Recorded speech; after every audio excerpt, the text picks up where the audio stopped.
Your organization, Advancing American Freedom, publicly opposed the nomination and, it turns out, the confirmation of RFK Jr. as the HHS Secretary. The United States right now is facing its single largest measles outbreak in 25 years. Do you trust his leadership in a moment like this one? Well, as you know, Caitlin, I'm pro-life. I don't apologize for it. And the very idea that a Republican president would nominate an abortion rights supporter to lead the Department of Health and Human Services was just unacceptable to me. Policies regarding the sanctity of life, regarding conscience protections, all flow through HHS, and I had those concerns.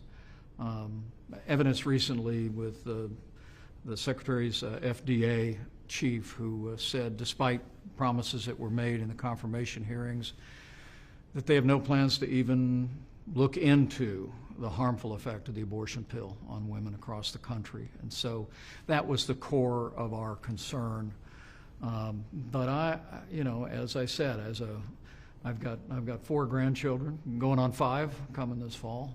Congratulations. Thank you. And measles is a very serious disease, particularly for small children, and we should send no message across America other than to encourage parents at the time that young children are able to be vaccinated to get that measles vaccine. It's a completely preventable disease, and I do have concerns that we have a secretary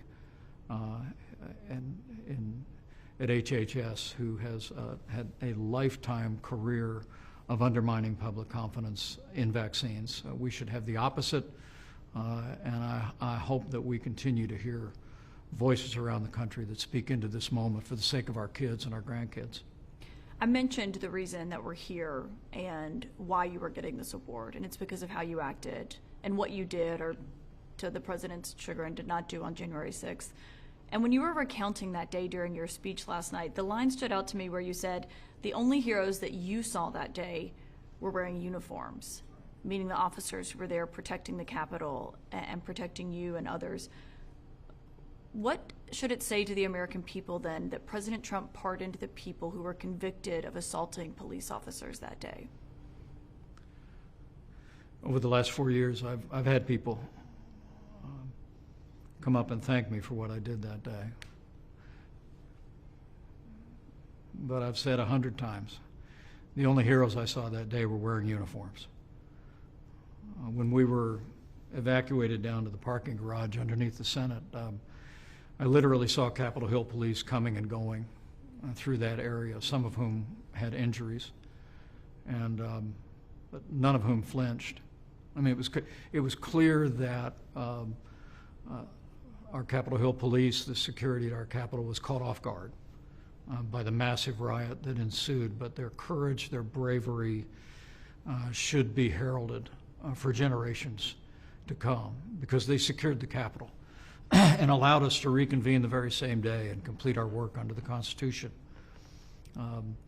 I will tell you, I was deeply disappointed to see President Trump pardon people that engaged in violence against law enforcement officers on that day. The President has every right under the Constitution to grant pardons, but in that moment I thought it sent the wrong message.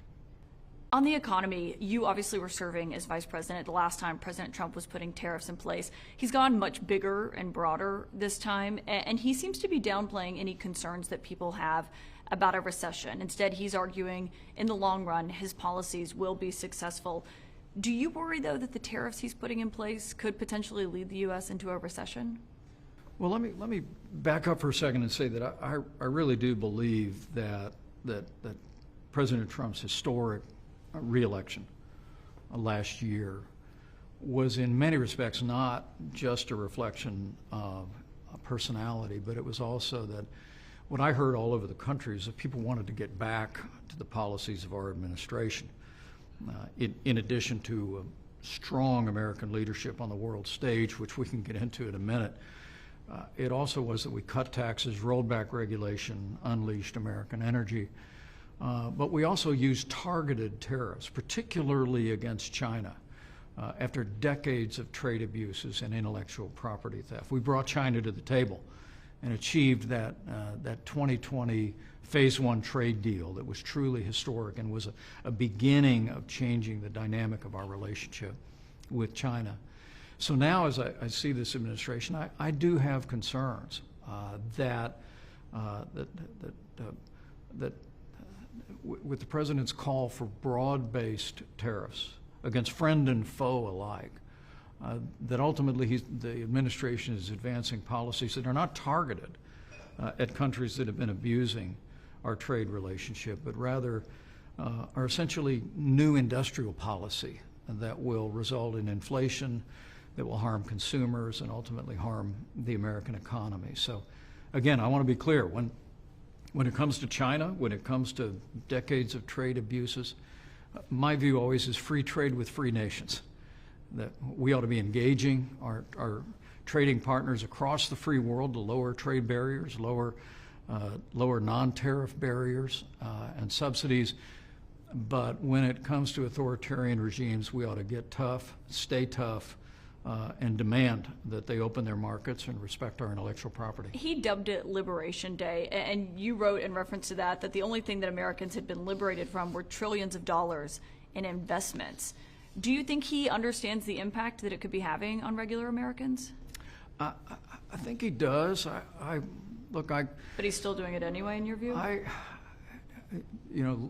President Trump and I had many long conversations about trade in our 4.5 years. I strongly supported our administration's policies on trade, including the get tough policies with Mexico and Canada that resulted in the United States-Mexico-Canada agreement, the largest trade agreement in U.S. history.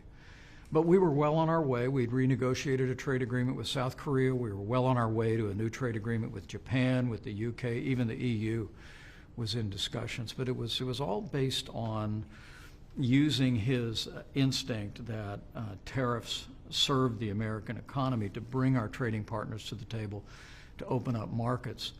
My concern now is I see the president following more of what I think has been his historic view, that at the end of the day, a certain minimum threshold of tariffs on all goods coming into the country will serve the American public and our economy. Some people believe that.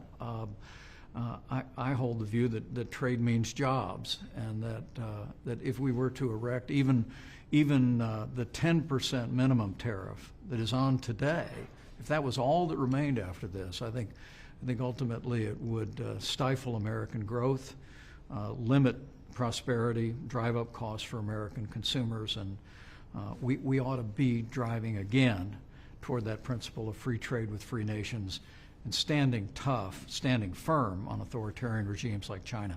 So you think he's wrong on tariffs? I do think this version of tariff policy that's broad-based, indiscriminate, applies tariffs to friend and foe alike, is not a win for the American people. One argument he's been making lately is that maybe children will have to make do with fewer toys, fewer dolls. The quote that he had yesterday was, "I'm just saying that they don't need to have 30 dolls, they can have 3. They don't need to have 250 pencils, they can have 5. Do you think the American people buy that argument? I have 2 grown daughters. I have 3 small granddaughters. And look, keeping dolls affordable, keeping our kids' toys affordable, that really is part of the American dream. I remember recently the Secretary of the Treasury said that cheap goods was not a part of the American dream. Well, I'm somebody who spent almost my entire life in public service. We lived on our paycheck while we raised 3 kids and put 3 kids through college. Cheap goods are a big part of it. And I think we ought to be candid about that.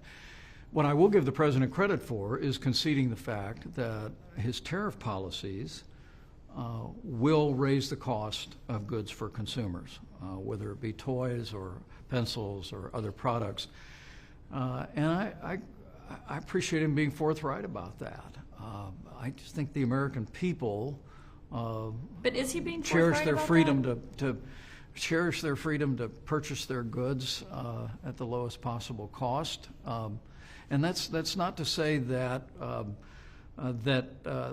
at the end of the day, there are key industries that are important to have here, but I think the way we generate manufacturing jobs, I think the way we generate high-tech jobs, the way we generate the kind of jobs that will serve America's security and prosperity is by making the Trump-Pence tax cuts permanent, rolling back regulation, lowering the cost of energy across the board, and making America the most attractive place in the world to invest and create jobs. Well, and obviously he came into office promising to lower prices. So if prices go up as a result of those policies, is that backtracking on a pretty big campaign promise? Well, some prices have gone down, as the president has conceded, and prices will fluctuate. But I do have a concern that when the so-called 90-day pause comes off, that even the administration has conceded that there may be a price shock in the economy, and there may be shortages. Caitlin, there were reports over the weekend of maybe a 35% reduction in the number of imports headed our way across the Pacific. I think the American people are going to see the consequences of this. I think they'll demand a different approach. And I think that approach is free trade with free nations. Let's use the leverage, the threat of tariffs, to negotiate down trade barriers with free nations, even while we stand firm with China and others. It was nearly 10 years ago, almost. Hard to believe that you said on the campaign trail in 2016, character matters to the presidency, and Donald Trump will bring the highest level of integrity to the highest office in the land. You can count on it. Do you still feel that way today? Well, I want to be very clear. I'm very proud of the record of the Trump-Pence administration. President Trump and I had a good professional and personal relationship for 4.5 years. I surprise people sometimes when I tell them that we never had a crossword between us until those fateful days at the end. We're very different men. We have different ways of expressing ourselves, and in some ways different priorities, but we had a great working relationship, and I think we delivered for the American people. For me, ultimately, character in public life is about doing what you said you're going to do.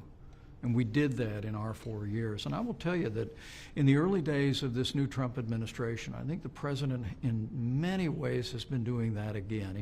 He's delivered on securing the border. He's restored morale in our military, where now recruitment in our military, having been flagging over the last several years, is now exceeding goals in every branch of our service. We took the fight to the Houthis on their soil on our terms and fought back after the Biden administration had largely abandoned the region. And I think all those steps give evidence of the fact that President Trump is keeping his word to the American people, just as we did.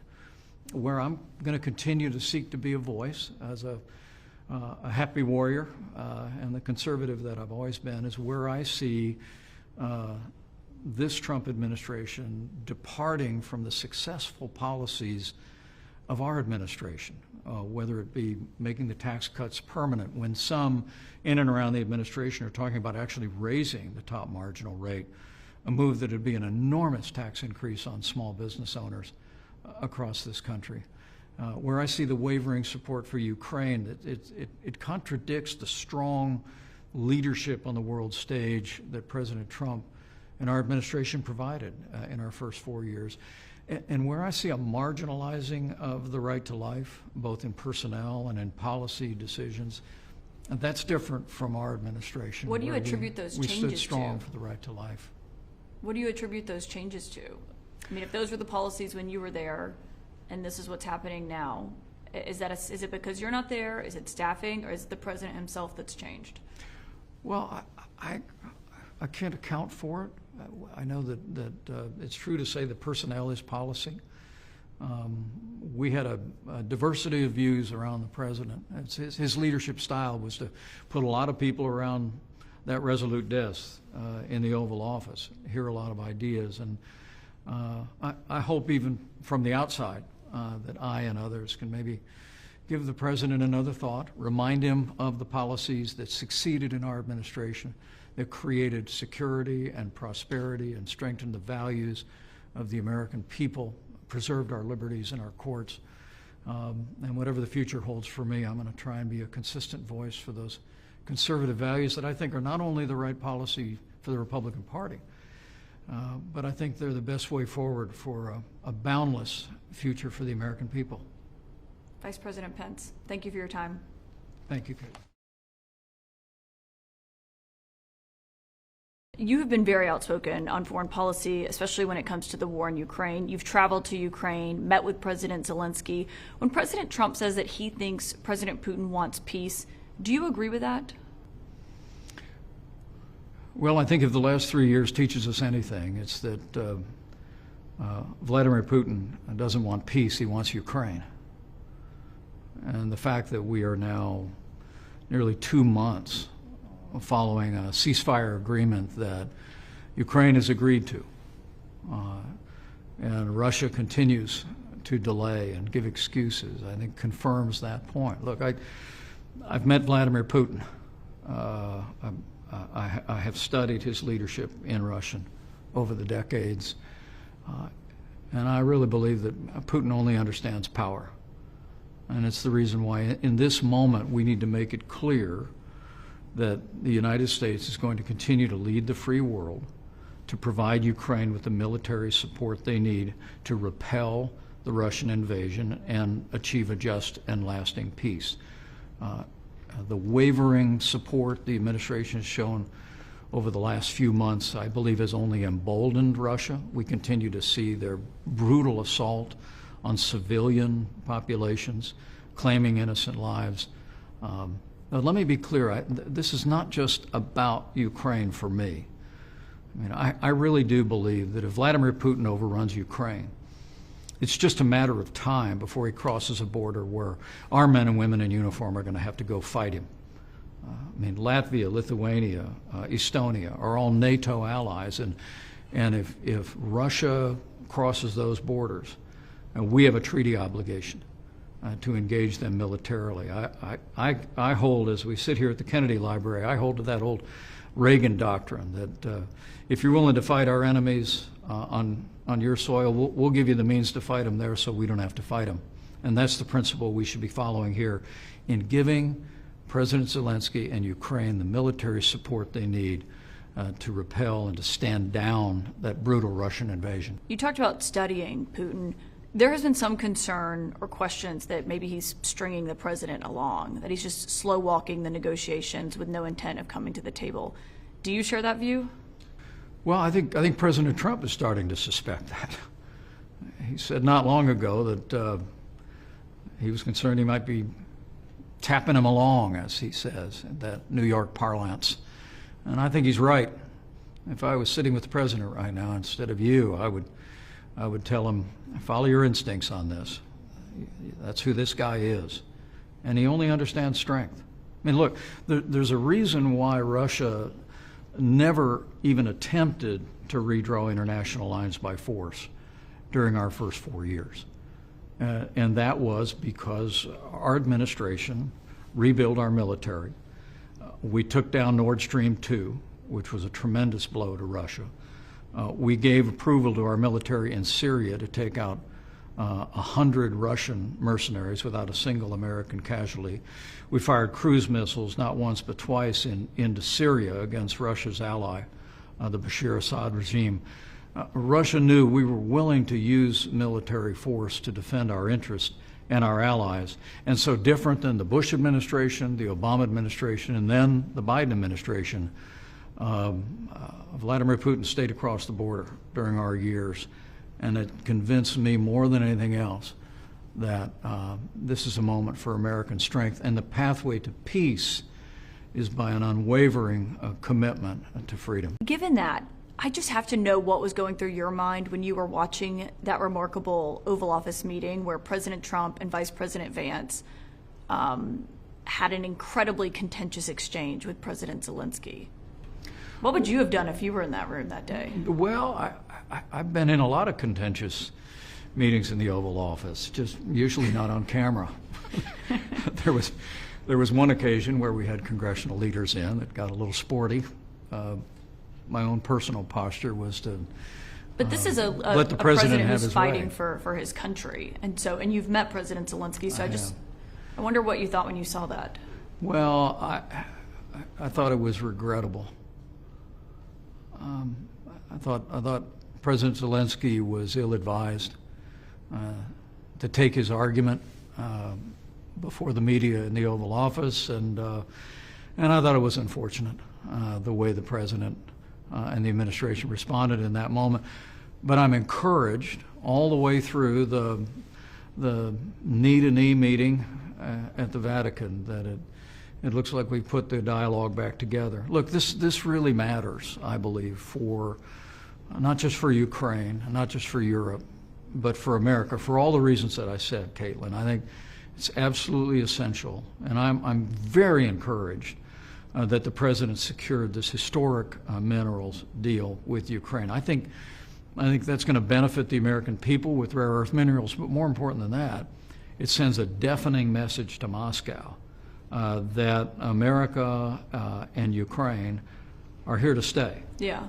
Well, given contentious Oval Office meetings, the new Prime Minister of Canada is visiting tomorrow. Mm-hmm. The President has been saying that he's not kidding when he's talking about making Canada the 51st state. What advice would you give to the new Prime Minister as he's going into that meeting? Well, I don't know that I would advise the Prime Minister of Canada. I worked with his predecessor, and look, Do you think Canada should be the 51st state? I think Canada's been a great ally of ours, whose soldiers have fought and died alongside Americans in every war since World War I. And but I think I'd suggest to him that you come in and let your yes be yes and your no be no, and speak plainly to the president. I think President Trump respects strength. He respects people with conviction and has the capacity to adjust. I expect it'll be a good meeting. Do you think he's serious when he won't rule out military force to retake Greenland or to take Greenland? Well, I think Greenland is enormously important to us and our national security. But the fact that we already have 2 military bases there and the ability to negotiate further is more than enough for us to satisfy that need, and then otherwise allow the people of our 2 nations to discuss any arrangements going forward. Okay, so you don't think it needs to be taken over by military force? I think we can address our security needs in Greenland by other means.